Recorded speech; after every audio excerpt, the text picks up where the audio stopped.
हरिओम नमो नमः। आप सभी का इस चैनल में हार्दिक अभिनंदन है, स्वागत है। जैसा कि जानते हैं हम इसमें अनेक पाठ चला रहे हैं। अभी तर्क संग्रह न्याय बोधनी पढ़ाने जा रहे हैं। आज आकाश किसे कहते हैं ये हम लोग पढ़ेंगे। आकाशस्य किम लक्षणम कहे तो मूल में लिखा है तर्क संग्रह में, शब्द गुणकम आकाश तच्चैकम विभु नित्यम च। वह जो आकाश है वह शब्द गुण वाला है। शब्द गुण वाला जो हो वही आकाश है, और वह आकाश क्या है? विभु है, एक है, विभु है, नित्य। वह आकाश कितने हैं?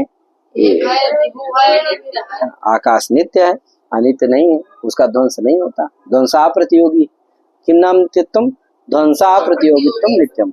ध्वंसा प्रतियोगित्वम नित्यत्वम, समझे कि नहीं?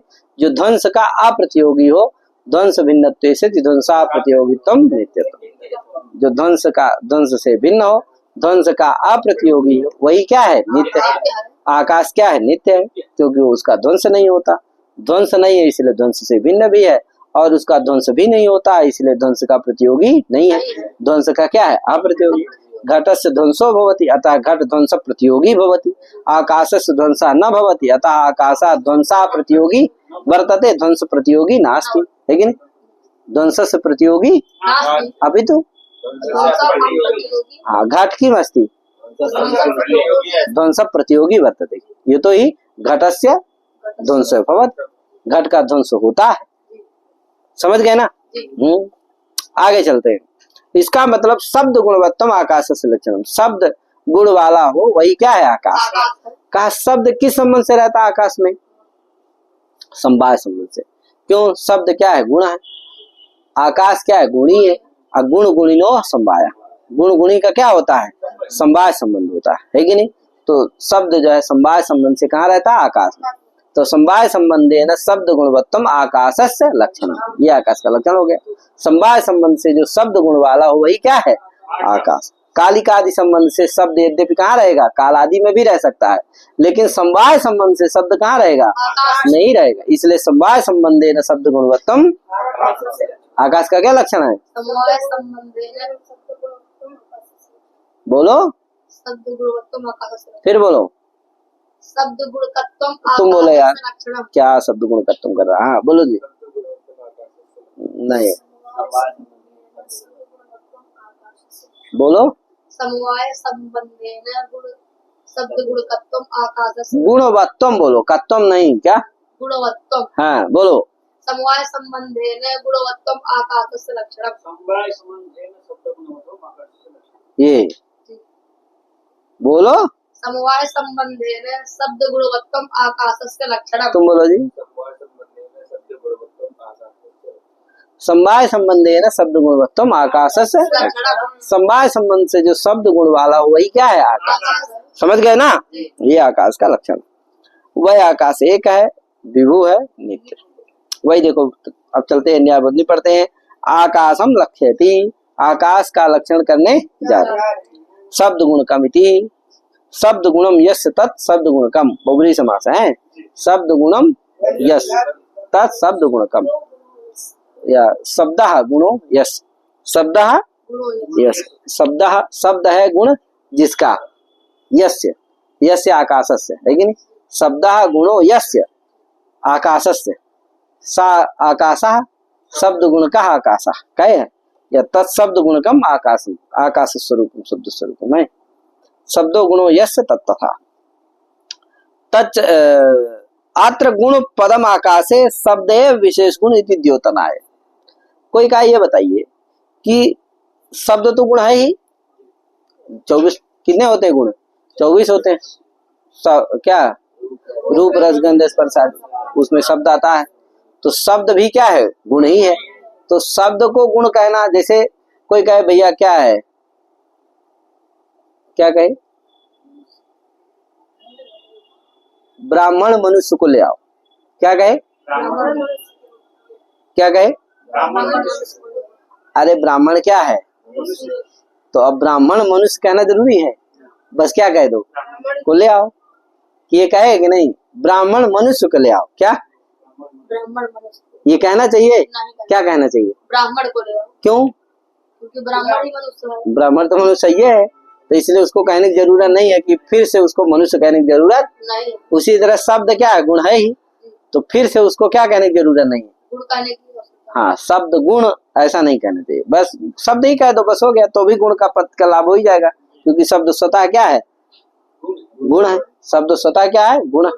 तो इसलिए गुण कहने की जरूरत, तो क्यों कहे भैया गुण, तो कहा इसलिए,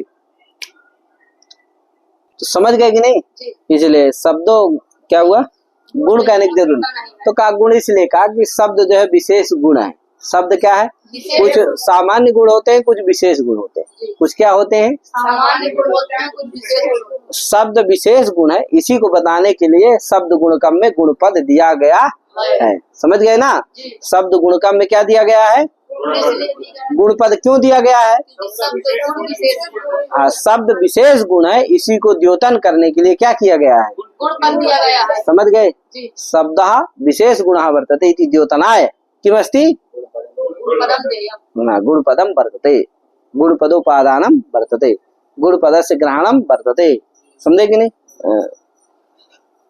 वही कहे देखो, गुणपदम आकाशे शब्द विशेष गुण इति द्योतनाय, माने आकाश में शब्द ही विशेष गुण है। आकाश में कौन सा गुण है, शब्द ही विशेष गुण। इसको बताने के लिए क्या किया गया है, समझे ना। न तो अतिव्याप्ति वारणाय, अतिव्याप्त आदि का वारण करने के लिए गुणपद का उपादान नहीं। अतिव्याप्ति अव्याप्ति आदि का वारण, दोषों का वारण करने के लिए गुणपद का उपादान नहीं दिया गया। ठीक है ना। फिर कहा समवायन शब्दवत् मात्रस्य सम्यक्त्वात्, कहा इतना कहना लक्षण बनाना चाहिए, समवाय संबंधेन शब्दवत्तम, बस इतना लक्षण बनाना चाहिए। क्या बनाना चाहिए, समवाय संबंधे ना शब्द गुणवत्त शब्दवत्तम, क्या क्या शब्दवत्तम, हाँ क्या कहना चाहिए, ये समवाय संबंधे ना, बस इतना छोटा सा लक्षण करना चाहिए। क्या क्या लक्षण नहीं बनाना चाहिए, समवाय संबंधे ना, ऐसा नहीं, गुणपद कहने की जरूरत नहीं। वो गुणपद क्यों कहा तो बता चुका हूं मैं, किस लिए कहा, आकाश में शब्द ही विशेष गुण है, इसको बताने के लिए। क्या आगे अब देखो, कहा भैया विशेष गुण कौन है, बताए थे अभी पीछे कि कुछ विशेष गुण है, कुछ क्या है सामान्य। तो विशेष गुण कौन है, तो गिना दिया है, क्या, रूपम गंधो रसः स्पर्शः स्नेहः सांसिद्धिको द्रवः बुद्ध्यादि भावनान्ताश्च शब्दो वैशेषिका गुणाः। ये अर्थात रूप गंध रस स्पर्श स्नेह सांसिद्धिक द्रव बुद्ध्यादि भावनांता, बुद्धि से लेकर के भावना तक है कि नहीं, भावनांता बुद्धि सुख दुख इच्छा द्वेष प्रयत्न धर्म अधर्म संस्कारा चतुर्विंशति गुणा, तो उसमें भावना तक क्या क्या होता है, हाँ कहे आगे। संस्कार जो है दो प्रकार के होते हैं, स्थिर स्थापक और भावनाख्यश्च, तो भावनांत तक वही लिए जाते हैं, ठीक है ना। तो ये विशेष गुण है। आगे तो ये बाकी जो बचे वो क्या हो गए, सामान्य गुण हो गए। तो अब याद रहेगा ना कौन है भैया विशेष गुण, तो रूपम गंधो रसः स्पर्शः स्नेह सांसिद्धिको द्रवः और बुद्ध्यादि भावना, बुद्धि सुख दुख इच्छा द्वेष प्रयत्न धर्म अधर्म और संस्कार, कैसा संस्कार, भावना के संस्कार, बस भावना के संस्कार, ठीक। ये क्या होते हैं, विशेष गुण कहे जाते हैं, ठीक है ना। हाँ, अब तच्चैकम होते, वह आकाश क्या है, एक है। अनेकत्वे माना भावात, का वो आकाश अनेक होता है, इसमें कोई प्रमाण नहीं। आकाश कैसे होता है, यद्यपि उपाधि के भेद से वह अनेक होता है। जैसे घट में जो रहता है खाली जगह वो घटाकाश हो गया, जो पट में रहा वो पटाकाश हो गया। तो उपाधि के भेद से क्या होता है, अनेक होता है, लेकिन वस्तुतः घट आकाश क्या होता है, एक है कि नहीं। नित्य होता है, एक होता है, विभु भी होता है, तीनों। अनेकत्वे माना भावात, अनेक में कोई प्रमाण नहीं। विभु इति सर्वमूर्त द्रव्य संयोगित्वम विभुत्वम, कहा विभु क्या चीज है भैया, तो विभु का लक्षण लिख दिया, सर्वमूर्त द्रव्य संयोगित्वम। सर्वमूर्त द्रव्य का में जो संयोगी रहे, सर्वमूर्त द्रव्य जो पदार्थ है, सर्वमूर्त द्रव्य जो पदार्थ हैं उनमें जो संयोगी हो वही क्या है, विभू है। जैसे आकाश है, वह सभी मूर्त जो द्रव्य है। अब मूर्त क्या है तो आगे बताएगा। तो सर्व मूर्तत्वम क्रियावत्तम, मूर्त उसे कहते हैं जो, तो ये विभू का लक्षण है, याद रखना। सर्वमूर्त द्रव्य संयोगितम विभुत्वम। कहा मूर्तत्वम च क्रियावत्तम, मूर्त किसे कहते हैं तो कहा जो क्रियावान हो वही मूर्त है, क्रिया जिसमें रहती हो वही क्या है, मूर्त है। मूर्त है। क्रियावत्तम मूर्त। अब मूर्त कौन कौन है भैया, किसमें क्रिया रहती है तो कहा पृथ्वी जल तेज वायु मन। मन, पृथ्वी जल तेज वायु, ये क्या है, मूर्त है, ठीक है ना। पृथ्वी जल तेज वायु मन, इनमें क्रिया रहती है। मन देखो यहाँ है, अभी सोचोगे तुरंत घर पहुंच जाएगा, तुरंत कलकत्ता पहुंच जाएगा, विदेश पहुंच जाएगा, क्या डोनाल्ड ट्रंप के पास पहुंच जाएगा, कैसे हो है। तो मन है कितना बड़ा है, चंचल है कि नहीं, गति है कि नहीं, उसमें बहुत ज्यादा गति है। शरीर की गति नहीं है, इतनी गति एरोप्लेन की नहीं है जितनी गति किसकी है, मन की। हनुमान जी की तरह है, क्या मन, तुरंत है। अरे पवन से, सबसे पवन भी जाएगी, यहाँ चल रही है, फिर पता चले कब जाएगी, वो नहीं घोषणा होती है, आकाशवाणी में आता है, दूरवाणी में आता है कि भैया वहां हवा उठी हुई है, तूफान आ रहा है, वहां से चल दिया है, यहाँ झटका आएगा, क्या है कि नहीं, सावधान रहिएगा।